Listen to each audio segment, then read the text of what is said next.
मित्रों, कभी कभी संघ के लोगों के विषय में बहुत जानकारी न होने के कारण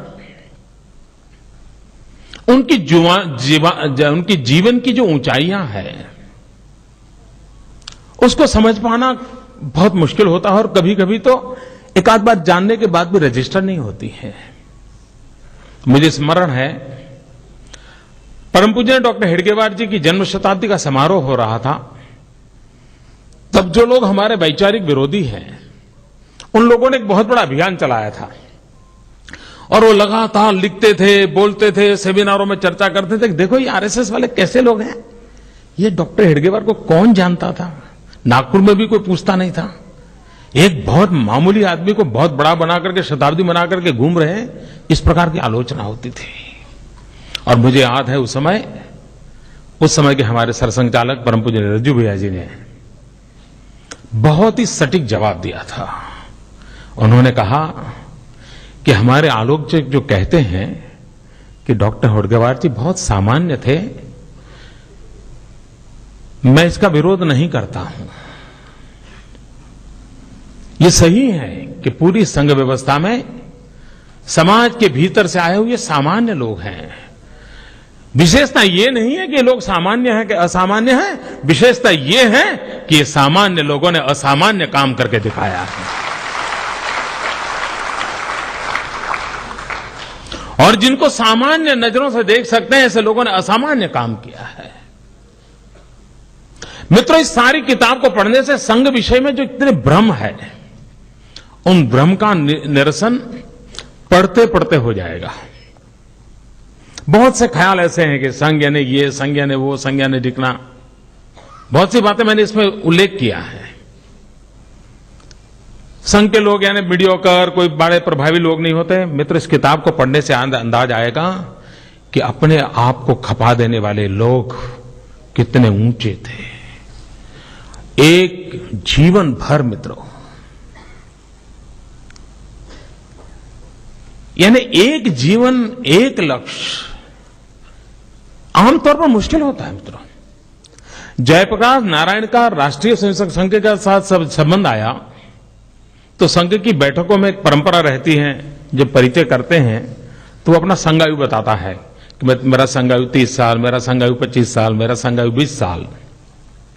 तो जयप्रकाश नारायण जी एक बार संघ की बैठक में आए, बातचीत हो रही थी, तो जयप्रकाश जी जब सुनने लगे, भैया क्या बोल रहे हो आप लोग संघायु, तो उनको समझाया गया कि जो बताता है मेरा संघायु 30 साल, मतलब 30 साल से ये काम कर रहा है।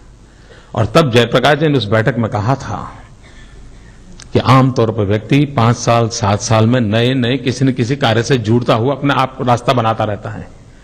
ये बहुत बड़े आनंद का विषय है कि एक ही विचार, एक ही कार्य, एक ही कार्य पद्धति के लिए 30-30 साल तक, 40-40 साल तक लोग खपे रहते हैं। ये अपने आप में एक बहुत बड़ी बात है। मित्रों, यहां जितने जीवन है, और मेरा सौभाग्य रहा है कि परम पूज्य डॉक्टर हेडगेवार जी को छोड़ करके जितने यहां चेहरे आप देख रहे हैं, इन सब की उंगली पकड़ करके चलने का मुझे सौभाग्य मिला है। यहां पर 2 पीढ़ी हैं। मोहनराव जी भागवत हैं, तो पीछे जो एक चित्र है उनके पिताजी मधुकर राव जी भागवत का है। वे गुजरात में प्रांत प्रचारक के नाते काम करते थे।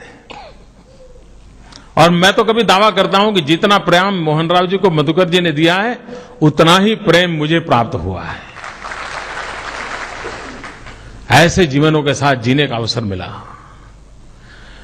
और तब जाकर के मन करता था कि इन सब जीवनों को मैं बार बार स्मरण करूं, ताकि मुझे नई प्रेरणा मिले, मुझे नया उत्साह मिले, और उसमें से जाकर के इस ज्योतिपुंज की रचना हुई है। मैं पूज्य दीदी मां का बहुत आभारी हूं। मैंने सिर्फ दीदी मां को फोन किया था। आज कानपुर में उनकी सप्ताह का प्रारंभ हो रहा था।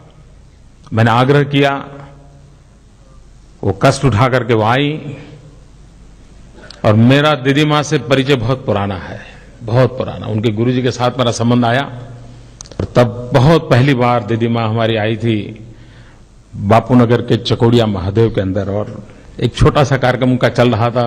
शायद 35 साल हो गए होंगे, 30-35 साल हो गए होंगे। तब से मेरा नाता रहा है। दीदी माँ ने मुझे स्नेह दिया है। और मित्रों, मैं आपसे भी अनुरोध करता हूं, कभी वृंदावन जाने का अवसर मिले तो दीदी माँ ने जो वात्सल्य धाम बनाया है, आप जरूर उसको देखिए दोस्तों, जरूर। यानी कि मां की संवेदना को सार्वजनिक रूप में किस प्रकार से मोड़ा जा सकता है और किस प्रकार से सामाजिक चेतना का उत्थान काम किया जा सकता है, वो दीदी मां ने करके दिखाया है। इतनी व्यस्तताओं के बाद भी दीदी मां आई आशीर्वाद देने के लिए। मैं आदरणीय भागवत जी का बहुत आभारी हूं। एक स्वयंसेवक के नाते हम लोगों के जीवन में ये बड़े गौरव की बात होती है कि जब हमारे कोई अधिकारी, हमारे संघ व्यवस्था के जो मुखिया हमें आशीर्वाद देते हैं तो यूं ही हमारा सीना फूल जाता है, यूं ही मन करता है। तो ये मेरे लिए सौभाग्य की बात है। और मैं इसलिए भी इस किताब के अंदर उसकी प्रस्तावना लिखने का कष्ट उठाया है। परम पूज्य सत्यमित्रानंद गिरि जी महाराज ने शंकराचार्य के पद को छोड़ करके समाज सेवा के लिए अपने आप को खपा देने वाले परम पूज्य स्वामी सत्यमित्रानंद गिरि जी, जिनके साथ भी मेरा बहुत ही गहरा अंतरंग संबंध जिसको कहें वो रहा है। मेरे जीवन में कई वर्षों से जिन संतों महंतों ने मुझे शक्ति दी, उसमें एक परम पूज्य सत्यमित्रानंद गिरि जी महाराज हैं। उन्होंने इस किताब की प्रस्तावना लिखी है। मैं आज उनको भी नमन करता हूं। उनका मौन व्रत चल रहा है, लेकिन उनके आशीर्वाद मुझे मिलते रहते हैं। मैं उनका भी बहुत आभारी हूं और मैं आप सबका भी बहुत आभारी हूं कि आप इतनी बड़ी संख्या में आए। और मैं आपसे, मुझे विश्वास है कि ज्योतिपुंज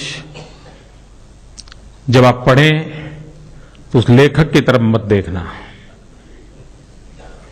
उस लिखने वाले को भूल करके पढ़ना, उन तपस्वियों को याद करना और संघ जीवन में कैसे कैसे कस उठा करके इस महान परंपरा को, इस संघ गंगा को कैसे चलाया गया है, कितने संयम बरते गए हैं, कितने कष्ट उठाए गए हैं, कितनी व्यवस्थाएं विकसित की गई हैं। एक प्रकार से लीडरशिप ट्रेनिंग का ये भारतीय मॉडल है मित्रों, जहां उत्तम नेतृत्व समाज को देने का सामर्थ्य इस परंपरा में है।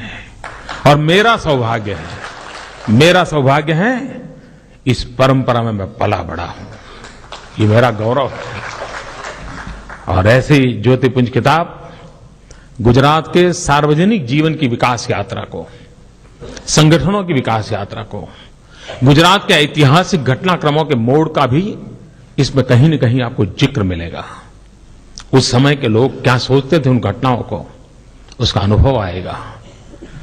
मैं फिर एक बार जिन महापुरुषों ने हमें बनाया है, हमारे जीवन को बनाया है, हर पल हमारा साथ दिया है, हमें आशीर्वाद दिए हैं, ऐसे सभी मनीषी जो मेरे पीछे जिनकी चित्र आप देख रहे हैं, मैं आज उनके प्रति फिर एक बार नमन करता हूं। ये ज्योतिपुंज आपके चरणों में देते हुए मन को एक संतोष की अनुभूति करता हूं और फिर एक बार आप सबका बहुत बहुत धन्यवाद करता हूं। धन्यवाद।